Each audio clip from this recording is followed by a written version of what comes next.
नमस्कार, आप देख रहे हैं आज श्रृंखला में मैं हूँ आपके साथ श्वेता सिंह और आज हम लेकर आए हैं एक खास प्रोग्राम जिसमें हम आपको मिलवाएंगे हमारे साथ खास मेहमान को। लेकिन पहले मैं आपको बता दूं कि ये प्रोग्राम खास क्यों है। इसकी वजह ये है कि जिस तरीके से ओवैसी का एक बयान सामने आया है, जिसके बाद इस बयान के ऊपर सियासी माहौल जो है वो बहुत ज्यादा तूल पकड़ चुका है। गर्मा गर्मी का माहौल इस वक्त चल रहा है सियासी मैदान में। अगर हम बात करें तो उस पर आज बड़े बड़े खुलासे करने के लिए हमारे साथ मौजूद है लता अग्रवाल जी, जो कि एक सोशल एक्टिविस्ट है। लता जी, बहुत-बहुत स्वागत है आपका आर शंखनाद में। जी श्वेता जी, नमस्कार। जय Shri Ram. Thank you so much मुझे इनवाइट करने के लिए। लता जी, मेरा आपसे पहला सवाल होगा कि जब ओवैसी ने एक बयान दिया जिसके बाद मुस्लिम प्रधानमंत्री की मांग की जा रही है, क्यों की जा रही है मुस्लिम प्रधानमंत्री की मांग? जी, बिल्कुल मैं देखने पा रही हूँ कि मुस्लिम क्या अभी सबसे बड़ा तो मुद्दा ये उठा हुआ है इंटरनेशनल लेवल पर कि जैसे ही हमारे ऋषि सुनक जी पीएम बने हैं यूके के, तो वहां से ये सारी चीजें जितने सेकुलर है इनके पेट में दर्द पता ही नहीं क्यों उठ पड़ा है। चाहे वो किसी को भी ले लीजिए, चाहे तो आप महबूबा मुफ्ती को ले लीजिए, सुब्रमण्यम और कई लोगों के ऐसे स्टेटमेंट आ रहे हैं। तो मुझे लग रहा है ऐसा क्या है, माइनॉरिटी कम्युनिटी के तो पहले भी पीएम सब जगह बनते रहे, तो हमारे ऋषि सुनक के बनने के बाद में ही ओवैसी को भी ये ख्याल क्यों आ गया कि मुस्लिम पीएम होना चाहिए? क्या इसलिए इससे पहले कोई पीएम नहीं कह सकते, लेकिन क्या कोई राष्ट्रपति और भी जो भी रहे, क्या माइनॉरिटी कम्युनिटी से हमारे पीएम भी तो रह चुके हैं? भाई उन्होंने खैर मुस्लिम की बात की, लेकिन माइनॉरिटी कम्युनिटी से देखिएगा, हमारे मनमोहन सिंह जी भी पीएम रह चुके हैं, इंदिरा गांधी जी भी वे पारसी थी, अभी का उनका धर्म में नहीं मालूम वो लोग कौन फॉलो कर रहे हैं, वो भी माइनॉरिटी कम्युनिटी थे, एपीजे कलाम भी राष्ट्रपति। तो पीएम भी बनने की कोई ऐसी बड़ी बात नहीं, तो सेकुलर कंट्री हम सभी का स्वागत करते हैं, लेकिन अब पीएम की कुर्सी कोई खरीदी नहीं जा सकती है, सीधी सी बात है। उसको तो उसी तरीके की, भाई आप 270 सीटें लाइए, पार्लियामेंट में जाइए, बिल्कुल आपका पीएम कुर्सी स्वागत करती है। किसने कहा कि भाई मुस्लिम नहीं बन सकता है? लेकिन उनका एक बात बड़ा ये सोचनीय, आपने सुना होगा, उन्होंने कहा मैं अपने सामने अपने बाद में कोई हिजाब वाली बच्ची पीएम देखना चाहता हूँ। भाई मुस्लिम के लिए ही बात है तो क्या है, यहाँ तो माइनॉरिटी कम्युनिटी के पहले भी पीएम और चाहे वो शिक्षा मंत्री हो सभी बनते आए हैं, सेकुलर कंट्री है, किसी का कुछ नहीं। हम तो स्वागत करते हैं कि कम से कम माइनॉरिटी कम्युनिटी से हमारी मुस्लिम बहनें आए तो निकल के बने तो पीएम। लेकिन उनका एजेंडा खैर उसके पीछे की वजह क्या है कि जो वो बोलते हैं, हमेशा भड़काऊ स्टेटमेंट रहता है एक तरीके से कि हिंदुओं की भावनाओं को आहत करना, जो ओवैसी का हमेशा रहता है एजेंडा। और दूसरी तरफ क्या है कि मुस्लिमों को भड़काना, भाई मुस्लिमों को भड़काने जैसे उनके हमेशा स्टेटमेंट आते हैं। अब उन्होंने कहा कि मैं मुस्लिम पीएम होना चाहिए, तो क्या बात है, मुस्लिमों को किसने मना किया है? बिल्कुल चुन के लाए, पार्लियामेंट जाए। अब हिजाब वाली बात जब आती है कि नहीं भाई हिजाब वाली बच्ची को पीएम में देखना चाहते, तो थोड़ा मैं उनको ये कहना चाहती हूँ कि बहुत अच्छी बात, हम स्वागत करते हैं। इस शुरुआत अपनी घर से करना चाहिए ओवैसी जी को। मैं अपनी मुस्लिम बहनों के साथ बिल्कुल हमेशा हम सब साथ हैं। हम तो चाहते हैं कि उनका कम से कम वो बाहर निकले और वो भी हम लोग जैसे उनको भी एक स्वतंत्रता मिलनी चाहिए, आजादी मिलनी चाहिए, अभिव्यक्ति की आजादी जो होती है।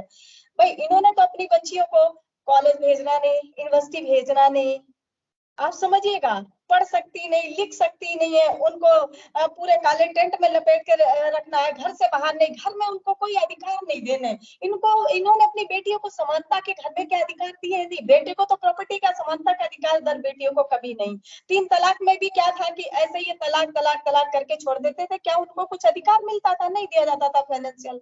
आप समझिए ना, शुरुआत तो आप अपने घर से कीजिए। बिल्कुल पीएम, हम तो चाहते हैं कि पीएम कोई बच्ची बने या महिला बने, हमें क्या है, सेकुलर कंट्री है, बस आएगी तो वो लोकसभा में सीटें भाई चुन के ही आएगी, ऐसे तो नहीं आ जाएगी। तो आप शुरुआत अपने घर से करें। उनको मस्जिद तक तो जाने का आपने कहीं भी परमिशन नहीं दे रखा है कि वो मस्जिद जा सके। आपने अपनी महिलाओं को इतनी प्रताड़ित किया है कि इतनी कुप्रथाओं से तो निकाले, पहले उनको हलाला मुताहा में तुमने अभी तक तो वही फंसा रखा है, उससे बाहर तो निकालो कम से कम।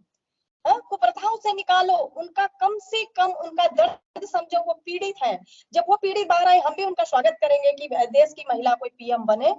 बिल्कुल बने, क्यों अब देखिए आप लोग तो किसी महिला को उभरने ही नहीं देते, आगे आने ही नहीं देते।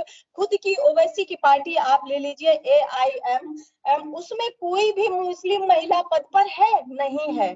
चाहे किसी भी स्टेट में ले लीजिए, आपने अपनी पार्टी में खुद तो किसी महिला को कोई पद दिया नहीं, चाहे वो प्रेसिडेंट हो, चाहे वाइस प्रेसिडेंट हो, चाहे कोई भी पोस्ट हो, आपने नहीं दी। लेकिन आप PM की मांग कर रहे हैं, सीधा कटाक्ष आप PM पर ही पॉलिटिकल एजेंडा भी चलाते हैं भाई। अब तो चुनावी उसके लिए पॉलिटिकल एजेंडा भी चलाएंगे कि मुस्लिम PM होना चाहिए, इससे इनको थोड़ा लाभ मिलेगा। लेकिन अगर वो हिजाब वाली बेटी की बात करते हैं, तो बिल्कुल पहले मैं ये कहती हूँ कि उन बेटियों को पहले अपने घर से शुरुआत कीजिए, अपनी पार्टी में लाइए, तब तो कम से कम वो लोकसभा से लेकर पार्लियामेंट पहुंचे, तब तो वो PM बनेंगी। आप PM बनाने का सपना देखते हैं, हम स्वागत करते हैं। दूसरा, आप देखिए पाकिस्तान में भी तो बनी थी बेनजीर भुट्टो, आप लोग गोली मार देते हो, आप तो महिलाओं को आने आगे ही नहीं देते हो। आपने तो उनका शोषण करना है। एक ही काम के लिए आपने महिलाओं को बस कि घर में रहेंगी, 10 मीटर के टेंट लपेटे बच्चे पैदा करिए, और उससे ज्यादा आपने उनको कुछ समझा ही नहीं है। वो भोग की वस्तु आपके यहाँ समझा जाता। हम सभी स्वागत करते हैं, क्योंकि हम तो सबका साथ सबका विकास वाले उससे बात करते हैं। हमेशा वैसे जी बोलते हैं कि बीजेपी हो या जो बीजेपी के सपोर्टर है, वो हमेशा दाढ़ी टोपी और हलाला इन्हीं चीजों पर हमें मतलब क्रिटिसाइज करते रहते हैं। भाई हम क्रिटिसाइज नहीं करते, आपको ऐसा लगता है। क्रिटिसाइज हम नहीं करते, आपको ऐसा लगता है कि हम आपकी दाढ़ी और टोपी से क्यों हमने क्रिटिसाइज नहीं किया। आपको ही लगता है क्योंकि आप हम हर जगह अपने को स्पेशल शो करने की कोशिश करते हैं। ठीक है, आप भारत में तो बनाना चाहते हैं, आप कभी 52 जो कंट्री है उनमें भी तो ये बात मांग करिए कि वहां भी कोई मुस्लिम बच्ची या महिला PM बने। भारत में सेकुलर कंट्री, यहाँ पे तो आसान है बनना, यहाँ तो बन जाएगी क्या, आप बिल्कुल लाइए उनको आगे। लेकिन उन उन देशों के लिए भी तो सोचिए जरा कि 52 कंट्री है, कोई एक महिला PM बनी। ये नहीं बोलते हो कि कश्मीर में कोई शादी वाली हमारी CM क्यों नहीं मांगते हो, वहां भी तो होना चाहिए ऐसा। ये तो सेकुलर है। जैसे आप PM मांगते तो CM के लिए मांगे, सबका साथ सबके विकास पर तो आइए। तो क्यों नहीं बनेगी मुस्लिम कोई PM? सबके साथ सबके विकास के साथ आप आइए। आपकी पार्टी में कोई भी एक हिंदू कैंडिडेट नहीं है, सोचने की बात तो ये है। तो कैसे आप PM बनने का सपना देखेंगे 40% पर? जी, बिल्कुल। लता जी, मेरा आपसे अगला सवाल होगा, अगर मुस्लिम प्रधानमंत्री भारत देश में बन जाता है, तो इससे देश में क्या बदलाव हो सकते हैं? भाई देश में बदलाव तो क्या हो सकते हैं। देखिए मुस्लिम जब शिक्षा मंत्री पहले बने थे, तो आपने देखा कि हमारा सारा इतिहास ही चौपट कर दिया गया। हमें तो वो पढ़ाया ही नहीं गया, हमें हमेशा पढ़ाया गया अकबर महान था, महाराणा प्रताप कौन थे बताया ही नहीं गया। हमारे कितने राज्य, कितने बड़े बड़े शासक हुए, हमें नहीं बताया गया। बस यही हो सकता है, आप सीधे समझ सकती है कि शरीयत लागू कर सकते हैं, और क्या होगा। कोई शरीयत लागू कर, जब भाई मुस्लिम कोई PM बनेगा, जब इनकी पार्टी में कोई हिंदू या कैंडिडेट नहीं है, तो शरीयत ही तो लागू करेंगे। इससे ज्यादा कल्पना हम क्या कर सकते हैं। ये सबके साथ सबके विकास की तो बात करने वाली बात है, नहीं लगती मुझे इनके स्टेटमेंट से कभी भी। मेरा तो यही जवाब है। जी, बिल्कुल। मेरा अब आपसे इस शो का एक आखिरी सवाल होगा लता जी, भारत देश को सेक्युलर देश कहा जाता है, तो सेक्युलर देश में हिंदू देवी-देवताओं का अपमान क्यों? जी बिल्कुल, हम हिंदू सहिष्णु है, जबकि देखिए देश सेकुलर है, और इतने माइनॉरिटी में भी जो लोग हैं, उनके कोई भी गॉड गॉडेस पे कभी किसी पर कोई अवध टिप्पणी नहीं कर सकता, जरूरत नहीं कर सकता है। क्योंकि उनका इतना कट्टरपंथ है कि अगर हमने एक मुंह से भी सवाल उठा दिया, तो अगर हमने कुछ भी कह दिया, तो आप नुपुर शर्मा को देख लीजिए, सर्तन से जुदा, कितने सर्तन से जुदा हो जाते हैं। और हिंदू इतना सहिष्णु है, माफ करने वाला है कि हर बार उसके धर्म और संस्कृत देवी देवताओं पर वार होता चला आता है। चाहे मुनव्वर फारूक के लिए ले लीजिए, वो खुलेआम शो पर क्या कॉमेडी में सीधे हमारे देवी देवताओं को टारगेट करता। आज ही अभी जुबैर को ले लीजिए, सीधे सीधे ऋषि सुनक जी के राम और सीता की उससे फोटो उन्होंने कोट करके फिर से डाल दी। क्या मतलब देखिए, अभी तक हिंदू इतना सहिष्णु कब तक रहेगा, नहीं रहना चाहिए मुझे लगता। अब कोई ना कोई एक ऐसा कानून बनना चाहिए, या हम लोगों को इतना वो हो जाना चाहिए सजग, कि कोई भी अगर मुंह उठाता हमारे देवी देवताओं के खिलाफ, तो इनको तुरंत कोर्ट करना है, और इनको उनके मुताबिक सजा मिलनी चाहिए। भाई हम आपके नबी के खिलाफ एक भी बात बोल देते हैं, वो भी सच बोलते हैं, तो आप में आग लग जाती है। और आप हमारे देवी देवताओं पर मतलब सेकुलर कंट्री होने का मतलब इतना आपको बाहर से सपोर्ट मिल रहा है। इनको एक्चुअली क्या है, इतना बाहर से सपोर्ट मिल रहा है हिंदुत्व, देवी देवताओं को हिंदुत्व को गाली देने पर, क्यों इनके मन बढ़ चुके हैं। बाहर से जितना अरब कंट्री इनको सपोर्ट करती है और यहाँ पर कंट्री सेकुलर है, तो यहाँ पर भी उसका ये लाभ उठाते हैं। ये तो हम पर तो वार कर लेते हैं हमेशा देवी देवताओं पर, लेकिन हम इनका मुंह तोड़ कभी जवाब नहीं दे पाते। जब जवाब देने की नूपुर शर्मा ने कोशिश की तो कतर जैसे देश भी क्या दिखा रहे थे आपने देखा होगा। आप प्यार से समझ लीजिए ये क्यों ऐसा करते हैं। देश तो सेकुलर है, सबको समान है, लेकिन इनको समानता से ज्यादा अधिकार भी तो मिले हैं। आप समझिए, इनका तो मुस्लिम पर्सनल लॉ बोर्ड भी है, इनका तो सब कुछ पर्सनल है, वक्फ बोर्ड भी है। हमारे हिंदुओं के लिए तो कुछ भी ऐसा है ही नहीं। उनके लिए एक ऐसा कानून भी नहीं बना है कि कम से कम इस निंदा जैसे कानून होने चाहिए, ताकि हमारे अगर देवी देवताओं पर कोई कुछ अभद्र टिप्पणी या कुछ करता है तो उसको सजा मिलनी चाहिए। ऐसा क्यों नहीं है भाई।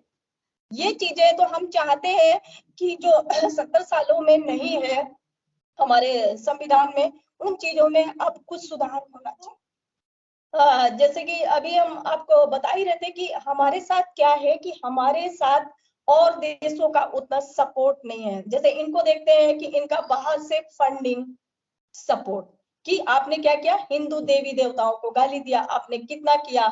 बाहर जितने भी आप गल्फ कंट्री, इनको पूरा पूरा सपोर्ट मिलता है हिंदुत्व को दबाने के लिए, देवी देवताओं का अपमान करने के लिए। इनको पूरी तरीके से सनातन संस्कृति और हिंदुत्व को खत्म करना है, क्योंकि यही एक देश ऐसा है जिस पर ये राज्य करना चाहते हैं। इसीलिए हमारे धर्म और संस्कृति सबसे पहला इनका टारगेट होता है, जैसा कि मैं समझ पा रही हूँ। और हिंदू इतना मानवता धर्म का पालन करता है, इतना सहिष्णु है कि वो अभी मुंह उठा के जवाब भी देने में डरता है।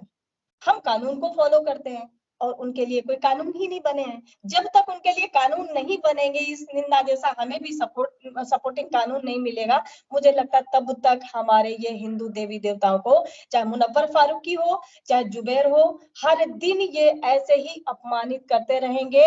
और हम लोग क्या करेंगे, ट्वीट पर इनको रिप्लाई या कंप्लेन करते रहेंगे, इससे ज्यादा और कुछ नहीं। क्योंकि अभी जस्ट ये केस हुआ था, उसने ये सब किया था, तो उसके बाद क्या हुआ, कुछ नहीं, वो फिर बाहर आ गया। लेकिन इस बार हम यही मांग करते हैं कि अगर ये बार बार ये चीजें दोहरा रहा है जुबैर जैसे लोग, तो इनको पूरी तरीके, क्योंकि जुबैर ने जब पहली बार किया था कि भाई वो तो मीडिया में है, वो तो ऑल्ट उसका जो भी चैनल है उसको अभिव्यक्ति की आजादी, तो अभिव्यक्ति की आजादी ये नहीं है कि आप हिंदू देवी देवताओं को कहीं अभद्र टिप्पणी करेंगे। ये अभिव्यक्ति की आजादी नहीं मिली है आपको, किसी भी चैनल को नहीं मिली है।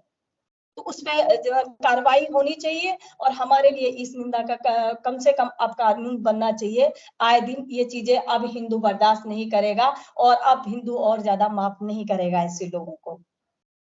जी, बिल्कुल, बहुत-बहुत आभार लता जी, आपने बहुत सारे खुलासे किए, बहुत सारी चीज़ें आपने बताई कि जिस तरीके से ओवैसी हिजाब वाली बच्ची को पीएम के रूप में देखना चाहते हैं, लेकिन खुद के ही अपने ही पार्टी में एक भी ऐसी महिला नहीं है जिसको उन्होंने एक उच्च पद पर स्थान दिया हो। तो बहुत सारी बातें आपने हमें बताई, बहुत सारी जानकारियाँ आपने हमें यहाँ पे दी, इसके लिए बहुत-बहुत आभार। हमारे सभी दर्शकों का बहुत-बहुत आभार, जो भी हमें देख रहे हैं, सुन रहे हैं, आप सभी का आभार। इसी तरह आप देखते रहिए आर श्रृंखला।